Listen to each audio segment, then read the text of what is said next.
Hello दोस्तों, स्वागत है आपका माइंड कूल मास्टरी में।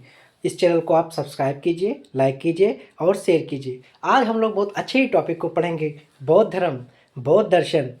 बौद्ध धर्म के बारे में क्यों पढ़ें, बौद्ध दर्शन क्या है और बौद्ध धर्म से शिक्षा क्या मिलती है।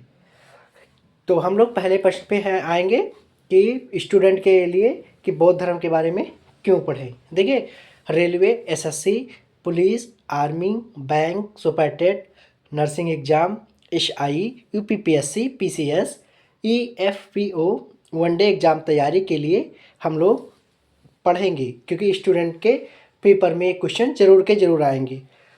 उसके बाद इसके बाद एक और वीडियो आएगी जो कल आएगी। अगर ये दोनों वीडियो कोई पढ़ लेता है तो बौद्ध धर्म के सारे प्रश्न यहीं से सॉल्व हो जाएंगे, अलग से पढ़ने की ज़रूरत नहीं पड़ेगी।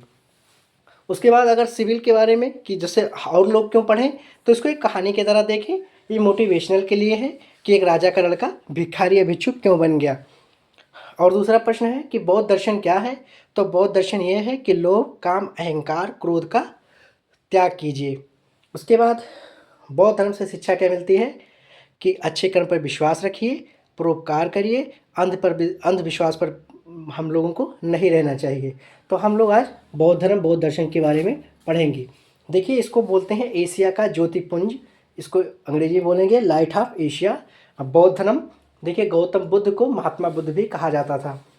अब देखिए, इनके पिता का नाम शुद्धोधन था और इनकी माता का नाम महामाया था। इनका जन्म जो हुआ है 563 ईसा पूर्व लुम्बिनी एक स्थान है जो कि नेपाल में पड़ता है। ये बैसाख पूर्णिमा के दिन जन्म इनका हुआ था। ये शाक्य कुल के थे। इन्हें शाक्य मुनि के नाम से जाना जाता है। इनकी मृत्यु कब हुई थी? 483 ईसा पूर्व, कुशीनगर उत्तर प्रदेश में जो पड़ता है।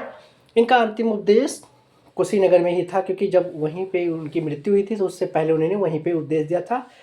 अंतिम उपदेश जो इनकी मृत्यु हुई थी, मृत्यु को इनको महापरिनिर्वाण कहा जाता है।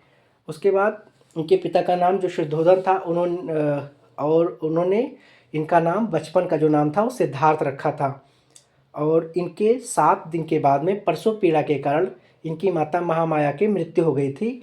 तो इनकी मौसी जो प्रजापति गौतमी थी, इन्होंने शुद्धोधन से विवाह कर लिया था और उन्होंने प्रजापति गौतमी ने इनका लालन पालन किया था।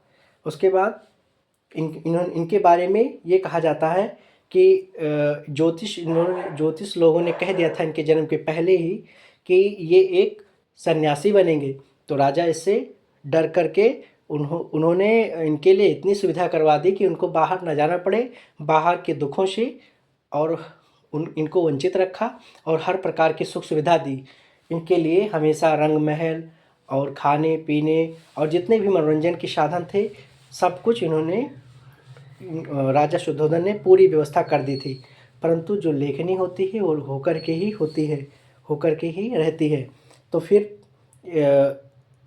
उसी के कारण राजा शुद्धोधन ने सोचा कि अब ये जो है, जब 16 साल के हो गए तो उन्होंने सबसे जो उस समय की सबसे सुंदर राजकुमारी थी यशोधरा देवी, उनको 16 साल में उनसे विवाह कर दिया कि ताकि जब उनकी शादी हो जाएगी तो कहीं सन्यास के बारे में नहीं सोचेंगे, ये गृहस्थ में ही जाएंगे। और उसके बाद उनके पत्नी के 16 साल में जब शादी हुई थी तो पुत्र की प्राप्ति हुई, जिसका नाम राहुल रखा गया। उसके बाद ये लगातार एक अलग से विचारधारा में हमेशा रहते थे। इनके जो सारथी था चन्ना, इनका थोड़ी अच्छे से इनका वार्तालाप हुआ करता था। तो एक बार क्या हुआ कि इन्होंने कहा कि मुझे बाहर घुमाइए। तो उन्होंने कहा, राजकुमार आपके लिए राजा शुद्धोधन ने मना कर दिया है। तो उन्होंने कहा, नहीं नहीं आप कीजिए। तो उस समय सारथी चन्ना राजकुमार के कहना मान करके, राजा सिद्धार्थ का कहना मान करके, अपने जो घोड़ा इनका था कंथक पे सवार होकर के घूमने निकले। जब सिद्धार्थ घूमने निकले तो फिर उनको रास्ते में एक बूढ़ा व्यक्ति दिखाई पड़ा। तो उन्होंने चन्ना से पूछा कि चन्ना, ये व्यक्ति बूढ़ा क्यों है? तो उन्होंने कहा कि राजकुमार जी, हर व्यक्ति बूढ़ा होता है। उसके बाद दूसरे देश को देखा तो उसमें बीमार व्यक्ति था। तो उन्होंने कहा, ये कौन है? उन्होंने कहा कि राजकुमार जी, हर व्यक्ति बीमार जरूर पड़ता है, कभी मौसम की वजह से, किसी कारण की वजह से व्यक्ति बीमार जरूर होता है। उसके बाद रास्ते में जा रहे थे तो एक व्यक्ति की मृत्यु हुई थी, तो उसको देख करके पूछा कि ये क्या है? तो उन्होंने कहा कि हर जिसने जन्म लिया है उनकी मृत्यु निश्चित है, तो आज इसकी मृत्यु है, इसको शमशान ले जा रहे हैं और वहाँ पे इनका दाह संस्कार करेंगे। उनके मन में बड़ा दुख हुआ थोड़ा-सा। उसके बाद फिर उन्हें चौथा दृश्य देखा कि एक साधु आराम से योग मुद्रा में तपस्या कर रहा था। उन्हें पूछा कि ये क्या है? ये तो ना कुछ देख रहा है, ना सुन रहा है, आँखें बंद किए है, ना। तो उन्होंने कहा ये सुख दुख से परे हैं, ये साधु हैं, इनको सन्यास बुलाता है।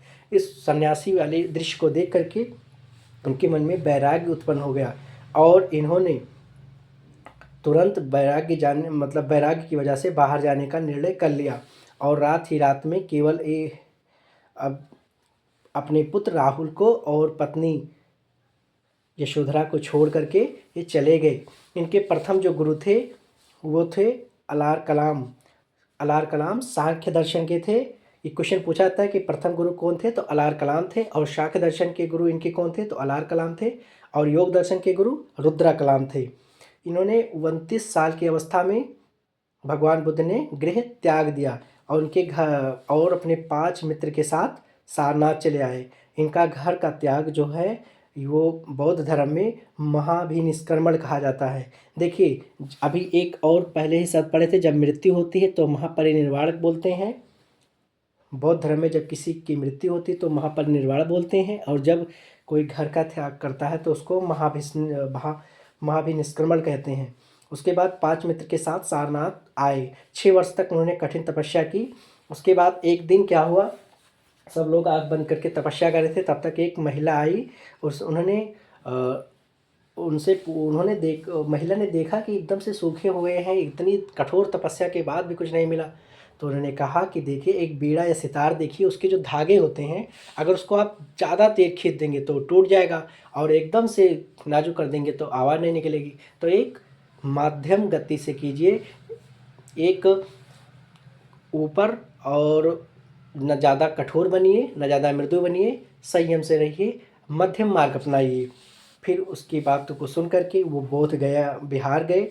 वहाँ उनको फल्गु नदी या निरंजना नदी के पास में 35 साल की अवस्था में उनको ज्ञान प्राप्त हुआ, पीपल वृक्ष के नीचे। और देखिए, इनका जन्म भी वैशाख पूर्णिमा को हुआ, और वैशाख पूर्णिमा की रात में इनको ज्ञान की प्राप्ति हुई, और उसी समय सिद्धार्थ जो है गौतम बुद्ध के रूप में हो गए, इसीलिए उनको लाइट ऑफ एशिया कहा जाता है।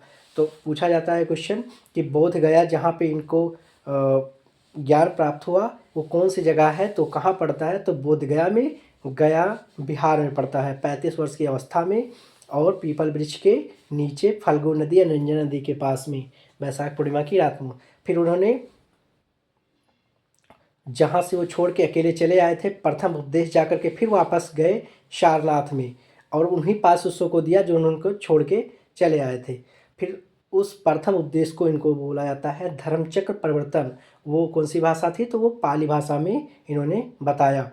उसके बाद फिर सबसे ज़्यादा समय जो इन्होंने बिताया, सबसे ज़्यादा जो समय बिताया वो श्रावस्ती, जो कि बलरामपुर बहराइच के पास इकौना पड़ता है, इकौना के पास में उत्तर प्रदेश में, बलरामपुर ज़िले और बहराइच ज़िले के पास में, इकौना के पास में श्रावस्ती पड़ती है उत्तर प्रदेश में। इन्होंने वहाँ सबसे ज़्यादा समय बिताया। वहाँ पे इनके जो प्रथम शिष्य थे तपस्वी एवं भल्लिक थे। इनका जो प्रिय शिष्य था वो आनंद था, और प्रिय शिष्य ने कहा कि अब जो है महिलाओं को भी शामिल करना चाहिए। तो इनकी जो पहली जो शामिल हुई थी इनके धर्म में, वो पहली महिला थी प्रजापति गौतमी, और जो दूसरी महिला थी वो थी आम्रपाली, जो नर्तकी थी, उसको बोलते हैं वैशाली की नगर वधू। उसके बाद इनके बारे में बात किया जाए तो इनके उत्थान और पतन के कारण ये पीसीएस में पूछा जाता है कि उनके उत्थान के बारे में बताइए, समीक्षा कीजिए, विवेचना कीजिए। देखिए, इनकी कुछ कहानियाँ हैं। ये बहुत ही नरम और उदारवादी व्यक्ति थे। इन्होंने श्रावस्ती में एक अंगुलीमाल डाकू था। तो एक कहानी ये आती है कि रात के समय ये जा रहे थे, तो अंगुलीमाल डाकू इनको रात को 2 बजे मिला, और फिर लगभग 12 से 2 बजे की रात में मिला। फिर रात में उसने कहा कि तुम्हें डर नहीं लगता? उन्होंने कहा कि डर मैं नहीं, डर तुम रहे हो। उन्होंने कहा अरे मेरे पास तो ये है, मैं उंगली काट करके पहनता हूँ। उंगलियों को काट करके माला पहनता हूँ, इसलिए मेरा नाम अंगुलीमाल है। तो उन्होंने कहा कि देखो, मैं रात को भी जा सकता हूँ, दिन को भी कहीं समाज में जा सकता हूँ, तुम तो केवल रात में जा सकते हो और डरे तुम खुद हो, तुम्हें कहीं अकेले पा जाए तो सभी लोग आपको मार डालेंगे। उसके बाद तो उन्होंने कहा, तब उसके बाद भगवान बुद्ध ने उनको लगभग रात को 2 बजे 2 घंटे ज्ञान दिया, और ज्ञान देने के बाद में फिर अंगुलीमाल उनका भक्त बन गया। एक कहानी और प्रचलित है कि एक दुष्ट शिष्य था, उनको खूब मतलब गाली खूब दे रहा था, उन्हीं के संग में से था और खूब गाली दे रहा था। फिर उन्होंने कहा कि सभी लोगों ने कहा कि गुरुदेव आप उनके पास मत जाइए, बुद्ध उनके पास मत जाइए, वो बहुत ही मतलब गलत शब्दों का प्रयोग करता है। तो उन्होंने कहा कि नहीं, मुझे जाना चाहिए। तो वो गए और वो कम से कम खूब गाली दिया, लगभग सुबह से लेकर शाम तक। फिर उन्होंने कहा कि मैंने आपको गाली दिया, आपको बुरा नहीं लगा? तो भगवान बुद्ध बोले कि अगर आप कोई वस्तु हमें दे रहे हैं, अगर हम ना लें तो वो किसके पास रह जाएगी? तो उसने कहा कि जो नहीं देंगे तो हमारे पास रह जाएगी। उन्होंने कहा कि मान लीजिए आपके पास, ये मान लीजिए कोई कटार है, कटार आप मुझको दे रहे हैं, मैं नहीं ले रहा हूँ, तो किसके पास रह जाएगा? कहीं मेरे पास। तो कहीं आपने जितना भी सुबह से लेके गाली दिया है शाम तक, जो भी आपने गलत शब्द बोले हैं, वो मैंने नहीं लिया, तो किसको मिला? तो उन्होंने कहा हमको। तो फिर उनको उसको भी ज्ञान प्राप्त हुआ। यानी जो भी आता था बुद्ध का फॉलो करने लगता था, बुद्धं शरणं गच्छामि, बुद्धं शरणं गच्छामि। उसके बाद इनके उत्थान का एक कारण था, ये छुआछूत को बढ़ावा नहीं देते, छुआछूत का अंत किए थे। इन्होंने पूरा भेदभाव मिटा दिया था। इन्होंने लोगों में एक दया की भावना की थी, करुणा की भावना की थी, इसलिए इनका उत्थान चला गया। इसलिए बौद्ध धर्म का भी, इसमें से जब पूछा जाए आपसे कि बौद्ध धर्म के उत्थान के बारे में बताइए, तो आप लोग ये बताएंगे कि छुआछूत का अंत हुआ, दूसरा भेदभाव का अंत हुआ, तीसरा दया एवं करुणा का उद्भव हुआ, और उसके बाद ये अपने तर्क से संतुष्ट करते थे। ये कहते थे आत्मदेवो भवा, हम जो कहते हैं उसको मत मानिए, आप स्वयं से निरीक्षण कीजिए, स्वयं से जानिए, जब वो खरा कसौटी पे उतरे तभी आप इसको मानिए। ये बौद्ध धर्म आप तब अपनाइए जब आपको ये तर्क पे और इस पे खरा उतरे, और आप किसी के कहे हुए बातों पे मत चलिए, ना तो मेरे कहे हुए ना संसार की बातों में। आप स्वयं ही अपने आप में प्रकाशमान हैं, आप अपने अंदर की चीज़ों को जागाइए और ध्यान कीजिए, ध्यान से आपके अंदर शक्ति का संचार होगा। तो ये सब उत्थान के कारण थे। दूसरा, ये पूछा जाता है कि बौद्ध धर्म अगर इतना ही अच्छा था तो फिर नष्ट क्यों हो गया? तो उसमें ये था कि महिलाओं का संघ में आना। जब महिलाएं संघ में आने लगी, होता क्या गया कि वो सही समय पे आ नहीं पाती थी।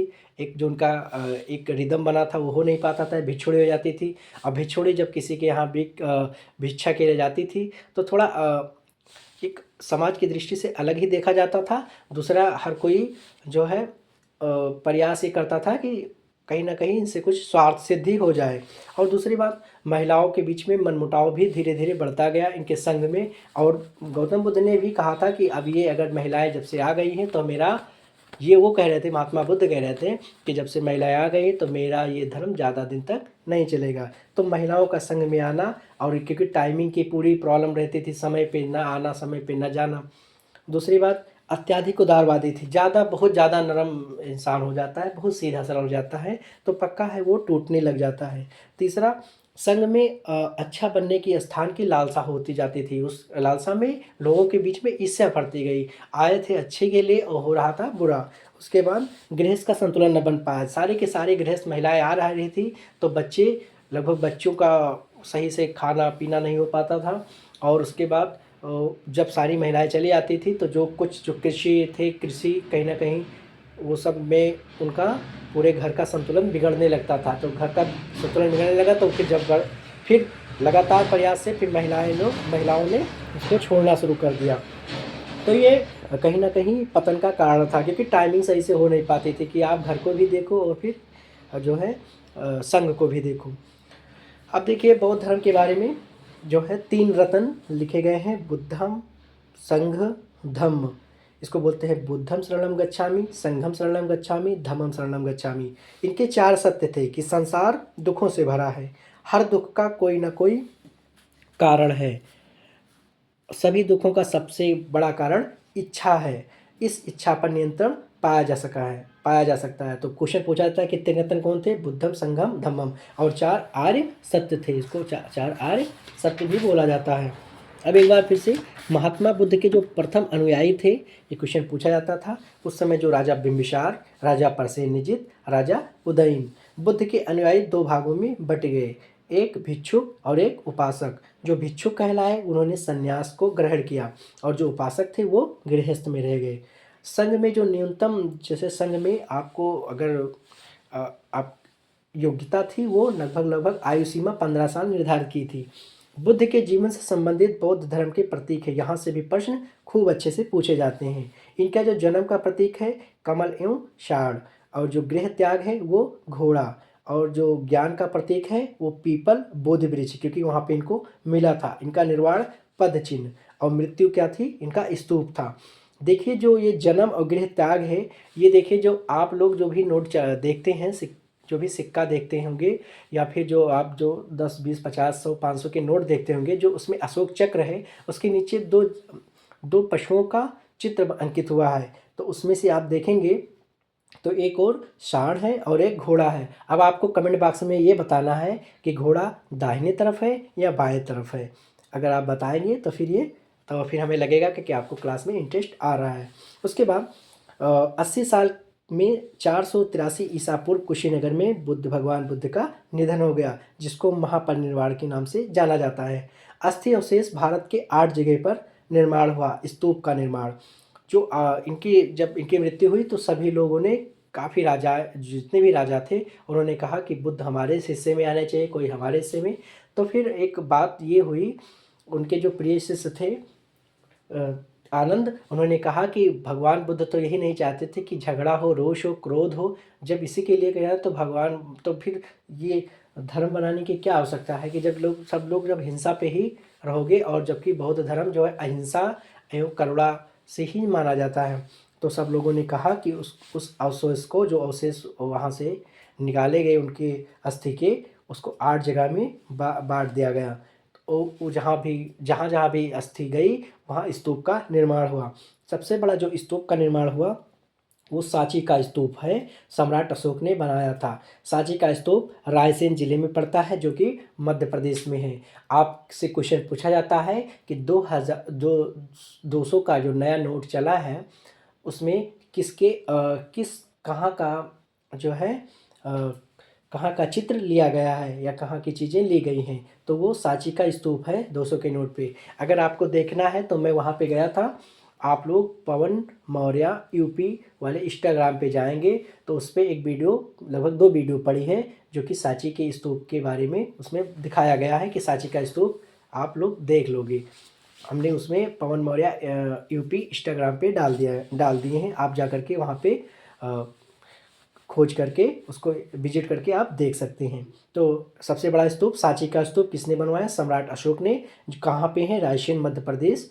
उसके बाद मृत्यु के बाद जो है 4 बौद्ध संगीति का निर्माण हुआ, बौद्ध धर्म के प्रचार प्रसार के लिए, क्योंकि सबसे ज़्यादा जो है मगध में ही प्रचार प्रसार हुआ। मृत्यु के बाद 4 बौद्ध संगीति हुई।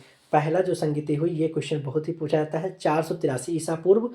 ये उसी का समय है कि जब उनकी मृत्यु हुई थी। पहला राजगीर में हुआ था, जो उनकी मृत्यु के बाद। किस शासनकाल में? तो किस राजा के शासनकाल में? तो अजातशत्रु था, और पुरोहित क्या था? महाकश्यप। उसके बाद दूसरा संगीति 383 ईसा पूर्व, स्थान वैशाली में हुई थी।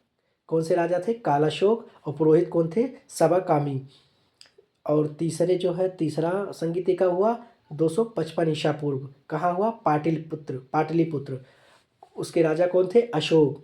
उसके जो है पुरोहित कौन थे? मोगलीपुत्तादिश्य। उसके बाद चौथा जो बौद्ध संगीति थी वो प्रथम, सबसे स्थान का है कुंडलवन। उसके बाद राजा कौन थे? कनिष्क। उसके अध्यक्ष कौन थे? वसुमित्र। और उपाध्यक्ष अश्वघोष। जो ये पुरोहित थे, ये बौद्ध धर्म से संबंधित, जैसे आनंद हो गए, तपस्वी हो गए, भल्लिक हो गए, इसी में से ही बने थे पुरोहित। ये बौद्ध धर्म से संबंधित थे। महाकश्यप, सवाकामी, मोगली दत्ता पुष्य, वसुमित्र, अश्वघोष। अश्वघोष ने एक पुस्तक लिखी है जिसको बुद्ध चरितम। देखिए जातक कथाओं की बात की जाए, हम इसमें से यहाँ से क्वेश्चन पूछे जाते हैं। जातक कथाएं 549 कथाएं हैं पाली भाषा में, और इसमें क्या है, बुद्ध के पूर्व जन्म की कथा बताई गई है। उसके बाद एक और क्वेश्चन पूछा जाता है कि बुद्ध चरित्र किसकी रचना है, तो वो संस्कृत भाषा में है। उसको बौद्धों का रामायण बोलते हैं। ये अश्वघोष का महाकाव्य है, संस्कृत भाषा में है और ये इसको बौद्धों की रामायण बोलते हैं बुद्ध चरित्र को। इसको किसने लिखा था, अश्वघोष ने। ये क्या है, महाकाव्य था। उसके बाद धम्मपद कौन सी भाषा में है, पाली भाषा में। इसमें बौद्धों की गीता बोलते हैं। उसके बाद बौद्ध साहित्य की बात करें तो इन्होंने त्रिपिटक बनाए थे जो कि पाली भाषा में थे। त्रिपिटक की संख्या थी 3, विनय पिटक, सुत्त पिटक, अधिधम्म पिटक। विनय पिटक क्या थे, उसमें मेंशन किया गया था भिक्षु एवं भिक्षुणियों के आचरण संबंधी नियम कि इनके बीच में इनका आचरण कैसे होगा। सुत्त पिटक में बौद्ध धर्म के उपदेश थे। और अधिभम्म पिटक में कौन थे, बौद्ध धर्म की दार्शनिक व्याख्या जो कि महत्वपूर्ण भाग कथा वस्तु है, इसमें पूरी कथा की गई है। सबसे ये क्वेश्चन एक बार पूछा गया था कि ऐसा कौन सा पिटक है कि जिसमें बौद्ध धर्म के उपदेश दिए गए हैं, तो सुत्त पिटक। और भिक्षु एवं भिक्षुणियों के आचरण संबंधी नियम किसमें पूछे जाते हैं, तो विनय पिटक में। उसके बाद चौथा जो बौद्ध संगीति कराया गया था कुंडल वन में, जहाँ के राजा कनिष्क थे और उसके अध्यक्ष वसुमित्र और उपाध्यक्ष अश्वघोष थे। तो चौथे बौद्ध संगीति के बाद बौद्ध धर्म 2 भागों में बट गया, एक हीनयान और एक महायान। हीनयान क्या था, एक बौद्ध धर्म का प्राचीन रूप था, और महायान क्या था, बौद्ध धर्म का नई रूप था। दूसरा बात है, हीनयान क्या था, एक कठोर मार्ग था। इस पे बहुत ही कठिन इसको माना जाता था, क्योंकि यहीं से ही कठोर मार्ग इसलिए कहा जाता था कि इसमें कठोर अपणाली अपनाई जाती थी। और महायान में सरल मार्ग था। हीनयान के लोग इसको सामान्य पुरुष मानते थे और महायान के लोग भगवान मानते थे। जो हीनयान था वो पाली भाषा उसकी मान्यता थी और महायान की भाषा संस्कृत भाषा थी। हीनयान के लोग कर्म एवं धर्म पर विश्वास करते थे और महायान के लोग परोपकार में विश्वास करते थे। देखिए, हीनयान का प्रचार श्रीलंका, बर्मा, थाईलैंड और कंबोडिया में हुआ, भारत के अलावा। और महायान का प्रचार चीन, तिब्बत, जापान, कोरिया में हुआ। तो इस प्रकार से पूरा बौद्ध धर्म आपका कंप्लीट हो गया। यहाँ से आपका पूरी थ्योरी हो गई। अगर कोई भी डाउट होती हुई तो फिर आप जो है एक बार कमेंट सेक्शन में जा करके लिख सकते हैं। इसके बाद कल एक और वीडियो डालेंगे जिसमें प्रश्न उत्तरी ज़्यादा होंगे। और एक चीज़ मैं बता दूं, अशोक के पुत्र और पुत्री का जो नाम था वो महेंद्र और संघमित्रा था। दोनों को श्रीलंका उन्होंने बौद्ध धर्म के प्रचार के लिए भेज दिया। और देखिए, अगर बौद्ध धर्म से कुछ भी चीज़ें रह गई हैं तो वो कल आपकी पूरी हो जाएंगी। ये 2 वीडियो देख लीजिए। उसके बाद एसएससी एमटीएस से लेकर के यूपी पीसीएस प्री तक के अगर बौद्ध धर्म के ऑब्जेक्टिव क्वेश्चन आएंगे तो आपसे बन जाएंगे। थोड़े बहुत अगर आपको कहानी समझ में आएगी तो थोड़े बहुत और आप मेहनत करके पीसीएस का मेंस भी लिख ले जाएंगे। Thank you. एक बार फिर से माइंडफुल मास्टरी को सब्सक्राइब कीजिएगा, लाइक कीजिएगा, शेयर कीजिएगा। आप सबका बहुत बहुत धन्यवाद। इससे पहले के वीडियो में आप सबका बहुत अच्छा प्यार रहा है, ऐसे ही बनाए रखिएगा। Thank you.